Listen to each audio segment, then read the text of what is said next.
I've been trying to keep fit since the age of 16 in 2013, as back in my teenage years, the only thing I regularly lifted was whoever sat on the other end of the seesaw. This last year in particular, I've really pushed myself, but I've never really been someone who's felt compelled to force my progress pictures down the throats of my followers.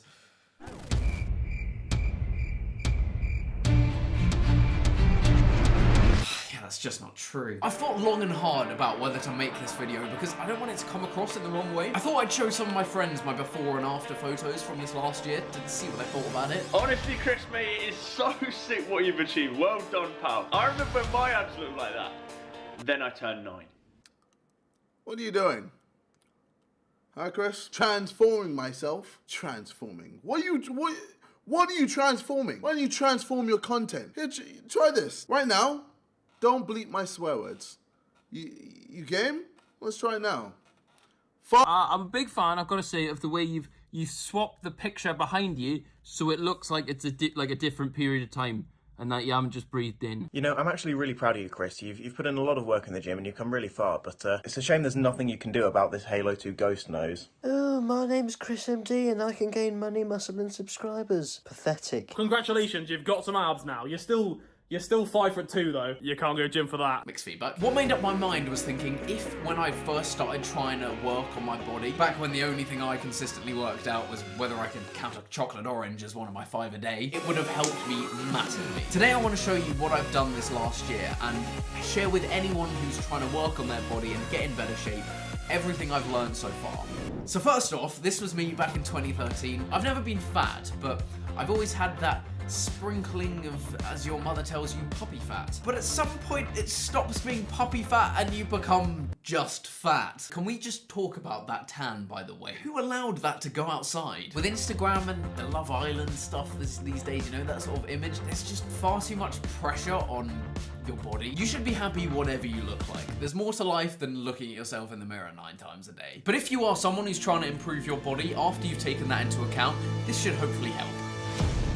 So when I started out in 2013 doing actual workout stuff, I started at home because none of my close friends went to the gym, and no wonder my friends didn't want to be close to me with vests like that. After a while I did start going to the gym and got into eating really healthily, so I was in quite good shape in 2016. The summer following that I kind of lost it, eating barbecues and drinking in the summer. By August 2017 I was looking like this. And at this point I kind of looked at myself and was like, okay, next summer I want to look good. So then and there I said goodbye to the love of my life, breakfast pancakes. My girlfriend could see that after a year or so of exercise I might actually be in her league, so luckily she stuck around. I started to get into it again, but then Christmas was heavy. At the start of January I looked like this. For the next 10 months I then really pushed myself. I set myself a target of exercising for 6 days a week, doing like a bit of exercise on each day and eating as healthily as I could, with the exception of 1 day a week for eating whatever I liked and doing no exercise. I mainly stuck to it. Get in me. So I have 3 types of workout: gym sessions, ab workouts, and runs. I'd usually count football here, but because of my injury. Have you been injured, Chris? Oh, you should have mentioned. On an average day, if I'm doing a gym workout, I'll get up as early as I possibly can. That way, your brain hasn't had time to wake up and realize how horrific an idea going to the gym at 6 o'clock is. Now, when you first go, the gym is a scary place. The treadmill's the only thing that you really trust, and that's probably the thing you're most likely to get massively wrong out of all of it. Don't let it put you off. First bit of advice is to start going with a friend, or watch YouTube tutorials if you don't have any mates. I could still probably find them for you in my history. When I first started off, I was always really worried about doing things wrong. Don't ever be worried about people laughing at you for doing an exercise slightly wrong. It's ridiculous. Those people are just the worst. If you're gonna laugh at something, then laugh at this guy's massive earlobes. They're humongous. I do just want to say I'm about as qualified to preach about fitness as I am about consistent uploading. I'm always trying to learn how to do things better, and I'm not an expert, okay, and I don't think I'm one. Watch this like you would a Road to Shore pack opening, so don't take everything in this video as fact. I used to go to the gym much less and for about an hour and a half, and if you make it that long, it just becomes so much bigger in your head. Nowadays I say 40 minutes and then I can stay longer than that if I want.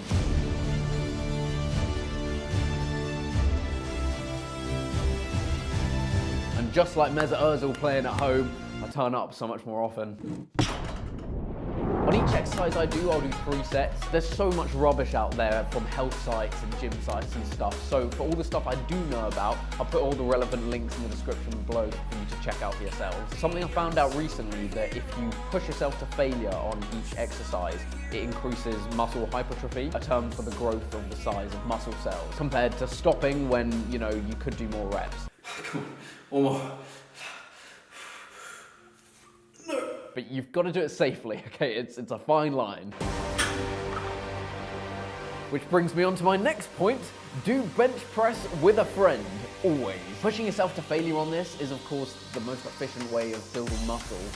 Right up until you fail. At which point you lie there for a couple of minutes deciding whether to keep your life and call for help, or keep your pride and be quietly crushed to death. Now, most gyms will usually have a guy who likes to think he's the alpha male of the territory, usually wearing some sort of stringy vest that says, "I look at myself in the mirror during sex." You can find them by following the grunting sounds coming from the weights area. The volume of this depends on how they're taking the divorce. Quite often, these are the people that just discard weights in midair. If you're just kind of slinging weights down once you've lifted them up and you're halfway through the exercise, then you're literally not making the best use of your time. You know, you're missing out on a few seconds of putting them down and working the muscles. Now, this is another section I've read up on, so you can check all the links in the description below for relevant stuff here. But doing between 1 to 12 reps on an exercise is the most efficient to get your muscles bigger. Again, though, you've got to be doing it to failure to be most efficient. On the scientific studies they've done on muscle hypertrophy, there's never been a big enough difference between 1 to 12 reps to conclude it makes any difference at all, which is really interesting. If you're going to failure on any more than 12 though, then you begin to see a decrease in results. Now, another thing, muscle definition is something that I only found out about recently, but that's to do with how toned your muscles are. Common misconception about muscle definition and tone is you have to do more reps. It's actually about how long your muscles are contracting for. With more reps, you're just more likely to spend more time with your muscles contracted. More reps performed at a slower time is a good way of getting good muscle tone. Unfortunately, this means that in the last 10 minutes of your workout, you're gonna look like you've been on the senior yoga class weights for the whole thing. Which you might have been. I appreciate every one of my 1.4% of subscribers aged 65 and plus out there. Unless you're driving the car in front of me. Is it even legal to drive that slow? Don't worry, we won't even need milk from the shops by the time we get there. We'll have starved to death. Finally, for leg day, I usually mix it up with squats, leg press, calf raises, lunges, that sort of thing.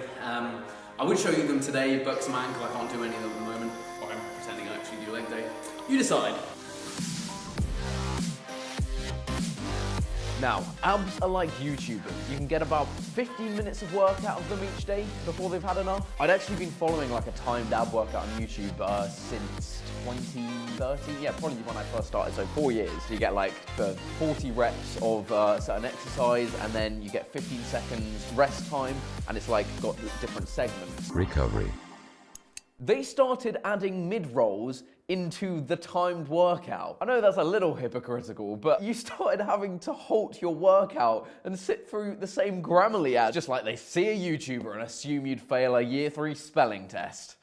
That was one time. So I went for the level 1 workout for ages. I've always just wanted to like just look at something and be like, okay, if I do that for like a year, that will definitely get me these abs, you know? Since then, I've gone on to doing like exercises where I can do up to, you know, like more like 12 reps instead of 40, which should obviously increase muscle hypertrophy and everything like that. So yeah, I feel like I've got good results from moving up.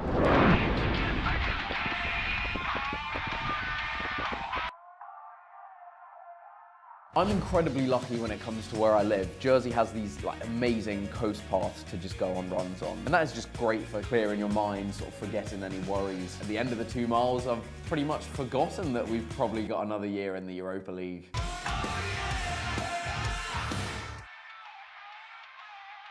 Oh no. I find any kind of workout quite relaxing. I would really recommend it if you do have like a period where you're worrying about something. It's just, you can literally just go to the gym for an hour and come back and you feel, because of endorphins, you feel so much better, and you've just like given your mind an hour of rest. It's great.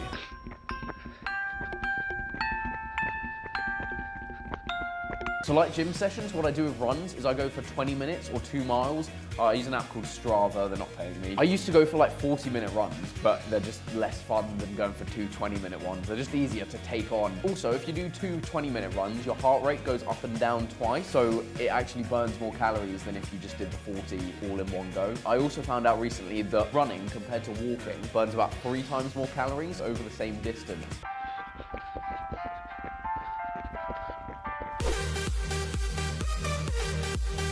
Diet is a constant internal battle. Imagine you're Legolas and fast food and alcohol is Uruk-hai trying to slip under your defenses and destroy your rock-hard, abdominal, Helm's Deep walls. I should probably lay off these films. Like I said, all week I try and eat as healthy as I can, with the exception of one day where I just pig out. What that means is I give myself 3 cheat meals for the week. Well, it started like that anyway. I'd count a portion of chips as 1 cheat meal and a sticky toffee pudding as another. Then after a while, each cheat meal became 3 courses, a beverage, bread for the table. I got carried away faster than when I asked Ronaldo what it was like being the 2nd best player in the world.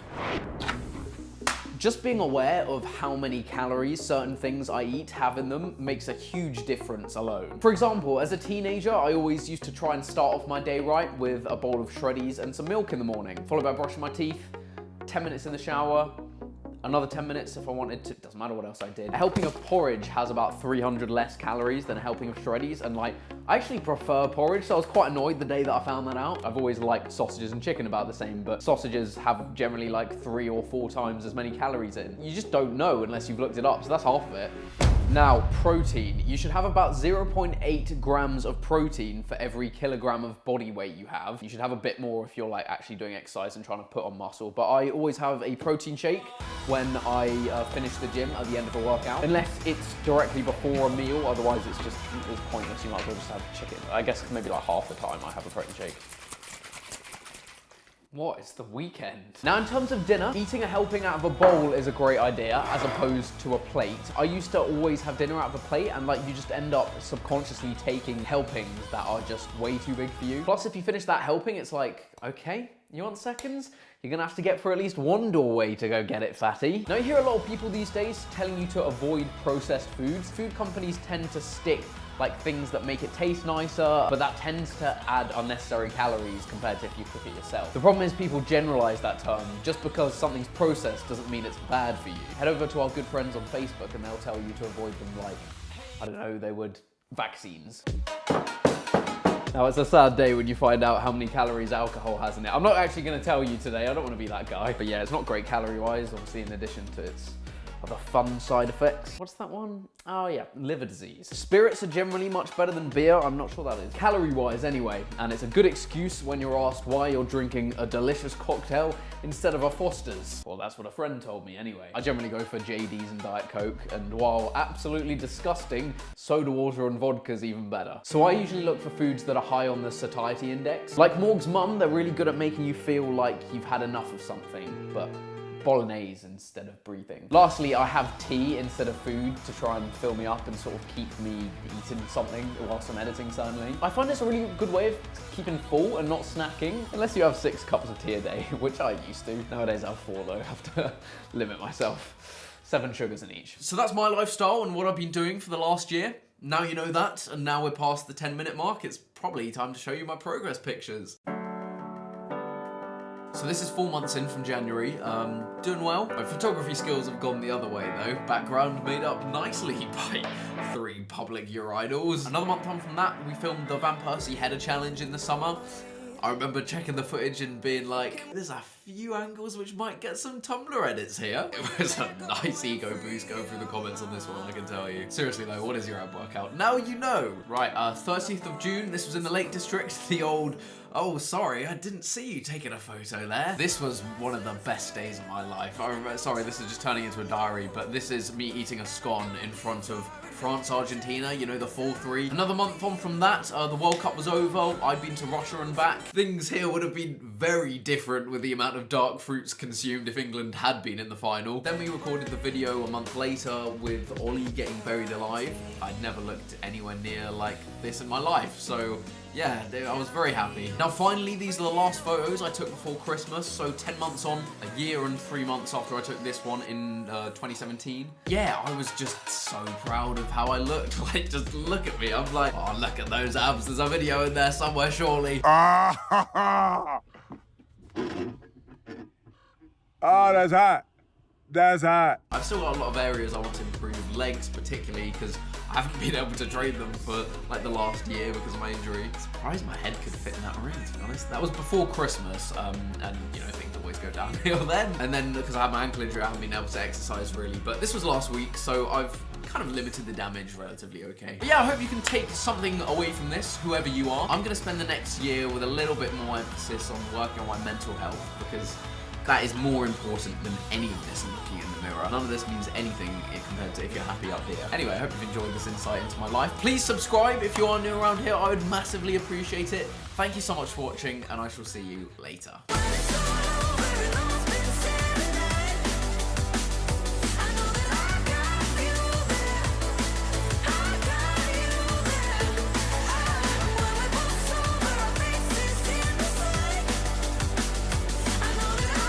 Transforming. Pfft. Get out of here.